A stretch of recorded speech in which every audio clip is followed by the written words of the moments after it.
happening, people? What's happening, people? Ah, this is a new segment I'm gonna start. Whether I continue is up totally up to y'all. Y'all gotta let me know. But this segment right here, I want this segment to be about, my real life after doing 33 years. Cause it be some crazy stuff happening to me in this real world every day or every week. People be telling me in my phone, man, Banky, you see the craziest stuff, man. You what the and I want to share some of that with y'all if y'all are interested. If you're not, it's cool. Just let me know. But I'm just gonna give you an example. This is what happened to me yesterday, right? So yesterday, when I go to run my errands. Normally in the morning, I do the morning mud. When I finish the morning mud, I record, right? That's why if you really pay attention, if you sharp, the videos y'all get, you'll see I had the same thing I had on in the morning mud, right? Because I record after because that's what's fresh on my brain. Then after that, I usually start downloading, uploading, send the trail. Try to get it to him in enough time so he can get it. After that, man, I check my numbers and then I, do a little networking, trying to make some other stuff happen, merge, interviews, whatever the case may be. If I got errands to run, I run errands. So yesterday I ran errands and went to the P.O. box, right? And I had to pick some up at Walmart. Some tubs to put my t-shirts in, be more organized. So when I finished doing that, I stopped at Wawa's to get me a cup of coffee. Got to get that mud. I use it every now and then. I drink the mud in the evening time. Depends on how I'm feeling. I need a little mud, so I stop. When I park where the gas pump at, which I usually don't get gas at Wawa's, but I park right there because it be so full. So when I get out and I'm walking up to go in the store to get the coffee, I see a young girl standing out there. She started approaching me before I get to the store. She looked young to me. She got little braids, very short, probably about 5 feet tall, maybe 4'11" or something like that. Little round, had a little size, so kind of chunky, but not fat. And I could tell by the look of her face, she young. So as I'm walking up, she like, "Excuse me, sir, could you spare a little money? I'm homeless. I'm trying to get in a hotel. I already got $20-something. I need, like 20-something more, blah, blah, blah. Can you try to get a room? I would appreciate any help you could give me." I said, "I don't know. I'll talk to you when I come out." She said, "All right, thank you, sir." So I go in. When I go in, I'm going to get the coffee. I already made up in my mind, you know what I'm saying, what I had left, you know what I'm saying, I was going to give it to her. I had like a $10 bill or something, you know what I'm saying, get the little coffee, like $2 or something. So give her like, you know what I'm saying, $8, $9 or whatever, the little dollar I had in my pocket. With that, I already made that up in my mind. When I'm in the store, I see an old head to be out there who be, whatever y'all want to call it, panhandling, asking for money back, whatever y'all want to call it, they be out there too. It's homeless, I guess, right? Cause I done seen him several times. He got a mean spiel. He like, you could tell he had some pizzazz about himself, whatever. Life done caught up with him and got him in the situation he in, but he got the gift of gab, he be talking.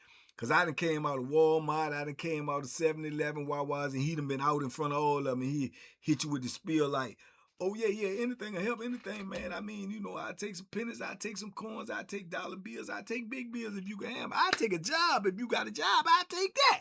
You know what I'm saying? That's his spiel. So he'll catch you because he engaging with his talk game. So I hit him off a couple of times. So I see him in the store getting something to drink, right? So somebody must have hit him off. He getting something to drink, getting him something to eat, right? So when I come out, I see the girl I go over to, I get like $8 and some change. "Oh, thank you, I appreciate you. That means a lot to me. That means a lot to me. Do you ain't got nothing else? You ain't got nothing else? You got something else I could do something for you?" What? So I'm looking at her like, I said, "Man, how old are you?" She said, 25, 23? 23. She said 23. So I'm 23. So I just look at her, man, and she looks so young and lost. I said, you 23 years old and you homeless and you out here selling yourself? She was like, I gotta do what I gotta do. I gotta survive. I gotta survive. It ain't my fault. I said, it ain't your fault. She was like, nah, my parents, they shouldn't have gave me up. I've been in foster care, from foster care to here to there, in and out of jail. I gotta survive. I said, Shaw, it's a better way, man. It's a better way. I'm telling you, it's a better way. She was like, I gotta do what I gotta do. I said, you're 23 years old. I said, looking at me, what you see? She said, oh, you doing all right? You doing well. You look like you okay. I said, looks can be deceived. I said, I've been locked up 10 years, longer than you've been alive. I said, I was locked up for 33 years straight. I said, I only been out here a couple of years. She was like, for real? I said, for real. I'm not going to lie to you. There's no need for me to lie. I said, so you can always turn it around. I said, things ain't what they look like with me, but I'm free. You know what I'm saying? I said, you gotta do something with your life. You 23 years old. You got an opportunity to do a lot more. You can do a lot more with your life. Don't throw your life away out here on these streets. You know what I'm saying? In the name of trying to survive. I said, cause you got some savages out here. Some of these dudes will hurt you. Some of these dudes advantage take you. You know what I'm saying? You got to think about that. I said, try to get you a job. Try to get you a trade. Go up in Wawa's, ask them is they hiring. All them young people work up in there. I said, you got to try to do something else, y'all. You know what I'm saying? I said, but it ain't worth it what you doing. I just letting you know. Right? I said, I ain't trying to preach to you. I'm just letting you know. Right? So she said, all right, thank you. I take advice too. I take advice. Thank you. I said, all right. So I'm walking off. As I'm walking off, the old guy who was in the store, who usually out there, that's his spot out there, asking for money. He's sitting down right by the door, because he be opening the door for me. He's sitting down by the door drinking his drink and eating. So as I'm walking off, I heard him say, what you gonna do? What you gonna do? What you out here for? This ain't your spot right here. This is what you out here for. So she said, what?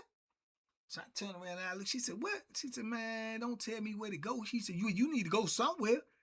She said, man, don't get effed up today. I'm telling you that right now. You got the right one. Don't get effed up out here. And he said, exactly. Goes for you too.